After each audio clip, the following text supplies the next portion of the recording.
আসসালামু আলাইকুম প্রিয় দর্শক, বিস্তারিত সংবাদের শুরুতে জানিয়ে দিচ্ছি ফ্রেশ প্রিমিয়াম টি সংবাদ শিরোনামগুলো। শুরুতেই সংবাদ শিরোনামগুলো জানাচ্ছি। যতই প্রভাবশালী হন, অপরাধ করলে শাস্তি পেতেই হবে, বলছেন ওবায়দুল কাদের। সরকার আরও বেশি বেসামাল হয়ে উঠেছে, বলছেন মির্জা ফখরুল। 14 দলের শরিকদের গঠিত হওয়ার আহ্বান প্রধানমন্ত্রীর। আজিজ বেনজিরের দুর্নীতির দায় এড়াতে পারে না সরকার, বলছেন বিএনপির ভাইস চেয়ারম্যান আসাদুজ্জামান দুদু। এতক্ষণ শিরোনামগুলি শুনছিলেন, এখন বিস্তারিত। দর্শক, ভিডিওটি দেখতে দেখতে এই চ্যানেলটি সাবস্ক্রাইব করে আমাদের সাথেই থাকুন, আর আপনার মূল্যবান মতামত কমেন্ট সেকশনে জানিয়ে দিন। পুলিশের সাবেক মহাপরিদর্শক আইজিপি বেনজির আহমেদের সম্পদ জব্দ আদালতের আদেশের বিষয়ে আওয়ামী লীগের সাধারণ সম্পাদক ওবায়দুল কাদের বলেছেন, অপরাধ করে কেউ পার পাবেন না। দুর্নীতি দমন কমিশন, দুদক, বিচার বিভাগ স্বাধীন। বিচারে যদি কেউ অপরাধী হিসেবে দোষী সাব্যস্ত হন, তারা তাকে কেন রক্ষা করবেন? ব্যক্তি যতই শক্তিশালী হন, অপরাধ করলে তাকে শাস্তি পেতেই হবে। শুক্রবার বেলা 11টার দিকে রাজধানীর বঙ্গবন্ধু এভিনিউয়ে আওয়ামী লীগের কেন্দ্রীয় কার্যালয়ে আয়োজিত এক সংবাদ সম্মেলনে এসব কথা বলেন সড়ক পরিবহন ও সেতু মন্ত্রী ওবায়দুল কাদের। বৃহস্পতিবার বেনজির আহমেদ তার স্ত্রী ও মেয়ের নামে থাকা স্থাবর সম্পদ জব্দ ক্রোক করার আদেশ দিয়েছে আদালত। একই সঙ্গে তাদের ব্যাংক হিসাব অবরুদ্ধ ফ্রিজ করারও আদেশ দেওয়া হয়েছে। দুদকের আবেদনের পরিপ্রেক্ষিতে ঢাকা মহানগর আদালত সিনিয়র স্পেশাল জজ মোহাম্মদ আচ্ছামস জগলু হোসেন এ আদেশ দেন। বেনজির আহমেদের সম্পদ অনুসন্ধানের অংশ হিসেবে আদালতে এই আবেদন করেছিল দুদক। বেনজির আহমেদের প্রসঙ্গে সংবাদ সম্মেলনে ওবায়দুল কাদের বলেন, বিষয়টি দেখতে হবে। ব্যক্তি যত শক্তিশালী হোক বা প্রভাবশালী হোক, অপরাধ করতে পারে, অপকর্ম করতে পারে।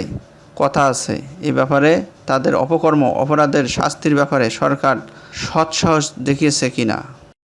বিএনপির মহাসচিব মির্জা ফখরুল ইসলাম আলমগীর বলেছেন, জনভিত্তি নেই বলেই 7 জানুয়ারি প্রহসনের নির্বাচনের মাধ্যমে ক্ষমতা দখল করে আওয়ামী লীগ শাসক গোষ্ঠী এখন আরও বেশি বেসামাল ও জুলুমবাজ হয়ে উঠেছে।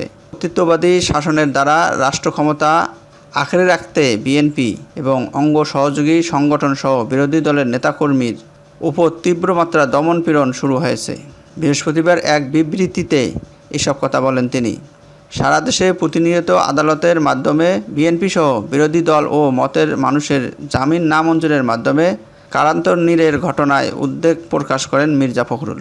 তিনি বলেন, আদালতকে দিয়ে মিথ্যা মামলায় সাজা দেওয়া সহ জামিন নামঞ্জুর করে বিরোধী নেতাকর্মীকে কারাগারে পাঠানো এখন সরকার প্রধান লক্ষ্য হয়ে দাঁড়িয়েছেন। বিবৃতিতে ঢাকা মহানগর উত্তর বিএনপির আহ্বায়ক কমিটির সদস্য রেজাউর রহমান ফাহিমের বিরুদ্ধে দায়ের করা মিথ্যা মামলা প্রত্যাহার সহ অবিলম্বে তার নিঃশর্ত মুক্তির দাবি জানান এ নেতা। প্রধানমন্ত্রী ও আওয়ামী লীগ সভাপতি শেখ হাসিনা 14 দলের শরিকদের আরও সংগঠিত ও জনগণের কাছে নিজেদের জনপ্রিয় করে তোলার জন্য নেতাদের প্রতি আহ্বান জানিয়েছেন। তিনি বলেছেন, জোটের শরিক দলগুলোকে নিজেদের শক্তিশালী করতে হবে, মানুষের কাছে গ্রহণযোগ্য করে তুলতে হবে। সেই সঙ্গে অসাম্প্রদায়িক ও প্রগতিশীল রাজনীতি ও মানবতাবোধকে এগিয়ে নিতে হবে। বৃহস্পতিবার রাতে গণভবনে 14 দলের শরিক দলগুলোর শীর্ষ নেতাদের সঙ্গে বৈঠককালে জোটের শীর্ষ নেত্রী শেখ হাসিনা এ নির্দেশ দেন। এই সময় শরিক দলগুলোর নেতারা বলেন, 14 দলের প্রাসঙ্গিকতা এখন বিদ্যমান। তারা জোটের প্রয়োজনীয়তা এবং ভবিষ্যৎ কর্মপন্থা বিষয়ে প্রধানমন্ত্রী ও আওয়ামী লীগের অবস্থান সুস্পষ্টভাবে জানতে চেয়েছেন। একই সঙ্গে দ্রব্যমূল্য বৃদ্ধিতে জনগণের দুর্ভোগ, অর্থনৈতিক সংকট, ব্যাংকিং সেক্টরে দুর্নীতি, লুটপাট সহ উদ্ভূত পরিস্থিতিতে ক্ষোভ জানিয়ে এসব সংকট নিরসনে দ্রুত পদক্ষেপ নিতেও প্রধানমন্ত্রীকে তাগিদ দিয়েছেন। কোনো নেতার বক্তব্যে গত 7 জানুয়ারির নির্বাচনে শরিকদের প্রতি অবহেলা ও অবমূল্যায়নের অভিযোগ উঠে আসে। দ্বাদশ জাতীয় সংসদ নির্বাচন ও নতুন সরকার গঠনে 4.5 মাস পর জোট নেতাদের নিয়ে এ বৈঠকে সভাপতিত্ব করেন প্রধানমন্ত্রী শেখ হাসিনা। সন্ধ্যা 7টা থেকে 3 ঘন্টারও বেশি সময় ধরে চলা বৈঠকে শরিক দলগুলোর 2 জন করে নেতা অংশগ্রহণ করেন। এ সময় আওয়ামী লীগের উপদেষ্টা পরিষদ সদস্য ও 14 দলের সমন্বয়ক মুখপাত্র আমির হোসেন আমু এবং সাধারণ সম্পাদক ও সেতু মন্ত্রী ওবায়দুল কাদের সহ ক্ষমতাসীন দলের কয়েক নেতাও ছিলেন। সাবেক সেনাপ্রধান আজিজ আহমেদ ও পুলিশের সাবেক আইজিপি বেনজির আহমেদের দুর্নীতি দায় এই সরকার এড়াতে পারে না বলে মন্তব্য করেছেন বিএনপির ভাইস চেয়ারম্যান শামসুজ্জামান দুদু।